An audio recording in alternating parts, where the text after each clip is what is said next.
Reminiscing with Norma, President Hoover's goddaughter. This article was written by Norma King based on interviews she had with Phyllis McMillan, and has not previously been published.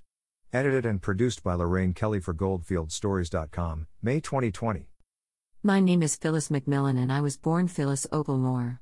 My father was a manager for the engineering firm of Gwalia Mine. When my mother and father were married, they had their honeymoon in Midland Junction. They then went on to Coolgardie by train. There were separate compartments on the train, and they said that at night a man came along the roof at some station, and put this extraordinary lamp thing down through a hole in each carriage. It could have been an oil lamp. We were locked in the carriage. I heard there was one night when a man died on the train, and because the carriage was full he had to sit there between the other passengers until they arrived at the next station, a fair distance away. I was born in Fremantle and soon after we went to Coolgardie. I have a sister called Jean. She is 2 years younger than me. Herbert Hoover, later to become the President of the United States, was also an engineer for Gwalia Mine, and he became my godfather. He gave me a handsome silver mug and a table napkin ring. I have used the napkin ring 3 times a day all my life. When he went to America, he and Mother corresponded intermittently. It is a shame she never kept those letters, but she destroyed them, and other things over the years, as you do. We moved to Gwalia when I was 3 or 4. I can remember that very well. I can remember the miners with their yokes across their shoulders and a kerosene tin hanging each side going up to the mine to get condensed water. The water there was very hard and full of magnesia. It was condensed in the boilers at the mine. Then we moved to Kalgoorlie and we children there lived a very petted and marvelous life. We went to dancing class. I never went to school until I was 8 and I couldn't read. I was always read too. I had a nanny who loved me, and a grandmother who read stories to me. Then I went to Miss Watson's school. It was a private school and there were about 20 of us there. Miss Watson was quite a remarkable woman. She said, "What sort of poetry would you like to learn, Phyllis?"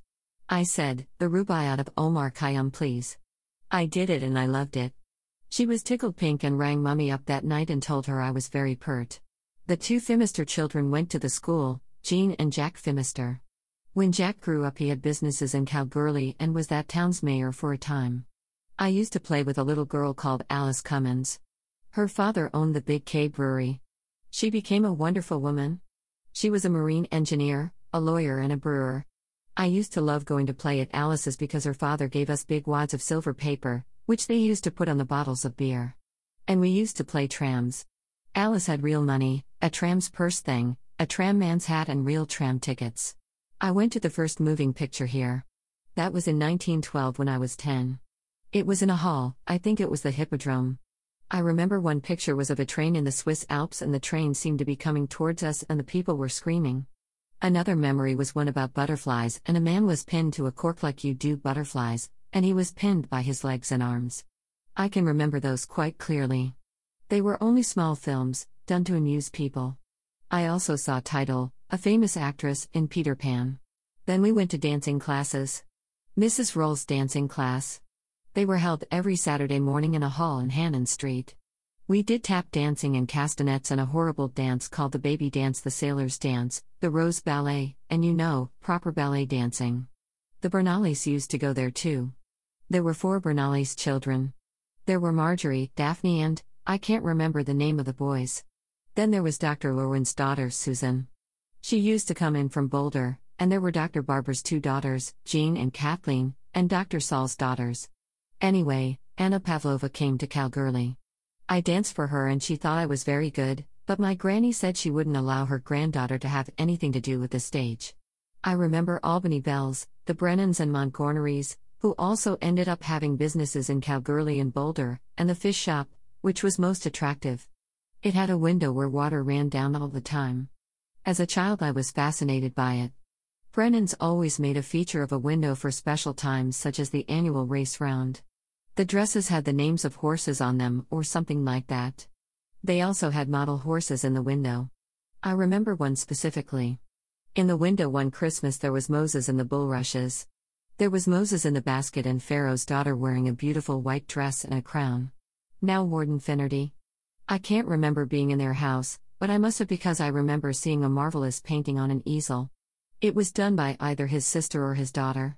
Now, my father's people were Irish and very much the aristocracy. I think my father was sent to London to do the business about the Great Fingal gold mine, because the Earl of Fingal was Irish and he owned the mine. Anyway, he went over to England a rich man, and while he was there, the Great Fingal collapsed and he came back a poor one. I don't know what my father did after that because my mother divorced him. We never had anything to do with him after that. Meg caught up with him once and she said he was absolutely delightful, a most fascinating man. My mother was a very spoiled woman and very beautiful. She would go down to the coast for the summer, and what's a man to do? He had an affair with a housemaid or whatever, and that was that. My mother divorced him. I sometimes wonder if around Kalgoorlie I have any half-brothers or sisters.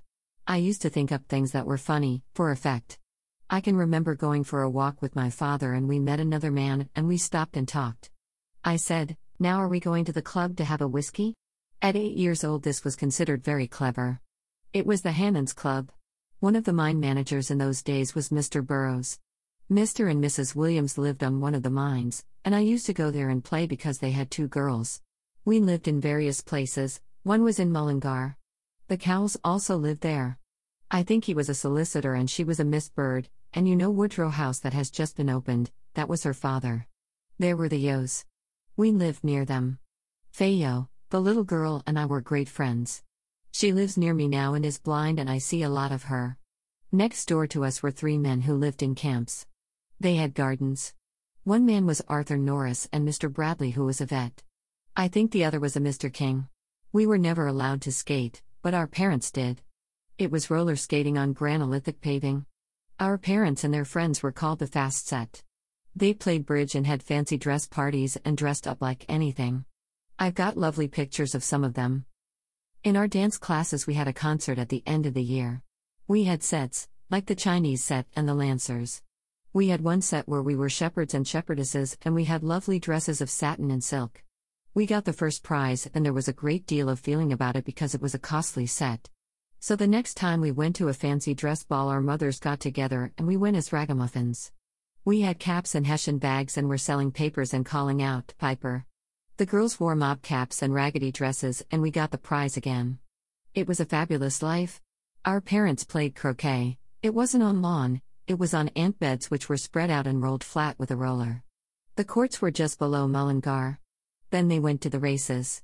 Did you know the race course was famous for its masses of red geraniums? Our parents didn't do any housework, they had maids and I had a nanny when I was young. All of the people I knew had maids. When he was a little boy Jackie Phimister had been playing with something like a piece of tin, and he was running along with it and it hit something and stuck in his throat. He couldn't speak properly after that. He went to Miss Watson's school. There were Doctors Irwin, Sewell, Connolly, Barber, Mr. Trapman. The Connolly girl married someone in the eastern states. Phoebe Irwin married the Honourable Nigel Somerset in England. One of the Barber girls is now non compos mentis and is now in a home.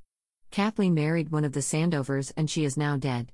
Mr. Yo was on the stock exchange and he bought Jack, his son, a seat on the stock exchange. I don't think he did very well. We children had all of our meals separately from our parents. We had a good cook.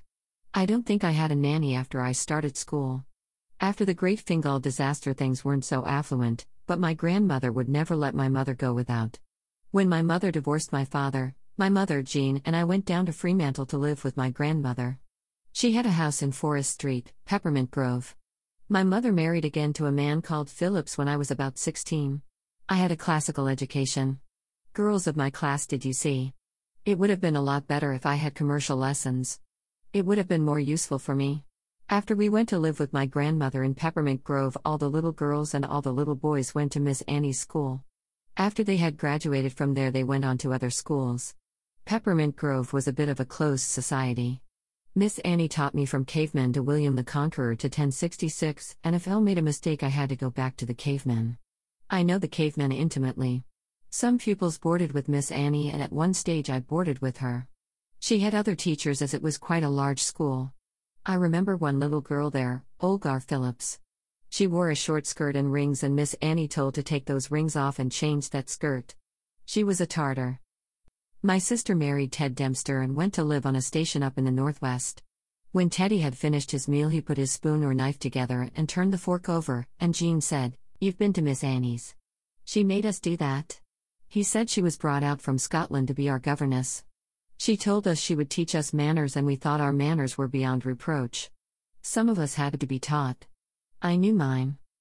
My mother didn't want to rely on my grandmother for money all the time, and she taught needlework. She made enough money to keep us. She was a wonderful woman. When my daughter Meg got on to talking to people who knew my father, she found out that I am related to nearly all the big station owners in New South Wales. This is a part of life I don't know about. I worked hard on the farm after I was married, but so what, it hasn't hurt me. That was the only time in my life I had to set to. I went around the world in 1963, 1965, 1967, 1969, 1970 and 1971.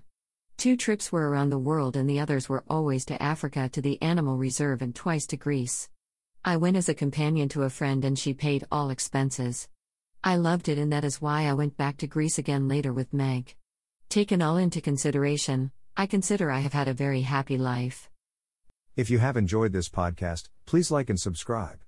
For photos, more information and blogs, please visit goldfieldstories.com. Thank you.